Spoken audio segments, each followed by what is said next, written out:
After watching previous video, you should have a decent knowledge on how polymorphic engine works and what polymorphic code is. That's why let's talk about polymorphic viruses and how they perform the infection in more details. How the advanced polymorphic virus would work then? Now you know a little bit about concept of polymorphism. So how would virus work? Advanced polymorphic viruses would see the benign executable files and they would analyze the entry point. We'll try to find multiple jump instructions, benign jump instruction, which they can override to hijack the execution flow. So instead of writing their own jump instruction right into entry point, which would be easy to detect by antivirus because it's very suspicious behavior, they would disassemble the file, find some third jump, right, and patch it. But where this jump actually gonna jump? Remember, the more simple viruses would just write end of another section at end of the file and would write their payload into that. More advanced polymorphic viruses, what they would do is they would look at this section, right? Let's say it's a text section. They will take part of it, whatever amount they need, and they would compress this code. And because they compressed it, now they have extra room, which is, pretty much empty and can be overwritten. They would use this extra room to generate two pieces. The first one would be decryptor, and the second would be a compressed body of the payload of the virus. So what would happen during the execution? That patched jump would jump to the decryptor. Decryptor would be generated on every reinfection. The decryptor code will generate new polymorphic version of itself, right? So every infection, decrypt code will look differently, and it might be one blob. It might also be split into multiple blobs and connected through the series of jumps, so it's more difficult to analyze. But so decryptor will be generated, and every time it will be new, right? And the payload of the virus would be compressed and encrypted, hidden somewhere in the body of the file.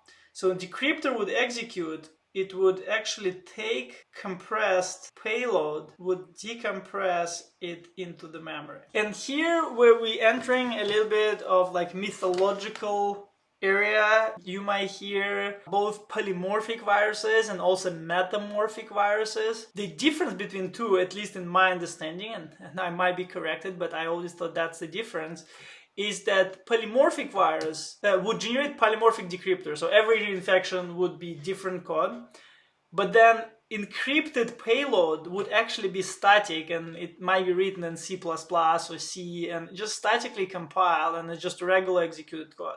If antivirus able to get to that payload, that actually can be easily detected by a signature. But the encrypted part, the decryptor part is always polymorphic, and it's pretty much impossible to detect by signature.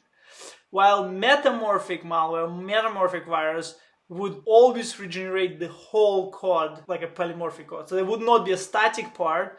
Even the payload would always be regenerated with a new code. So there's no signature whatsoever. However, it's much more difficult to implement purely metamorphic virus. And I think that's why in the wild, you will probably never see or almost never see the one. And the main reason is, remember I told you like someone needs to regenerate the decryptor every time on their every infection. So this code would actually be here in the payload, right? So this payload would be split on two components.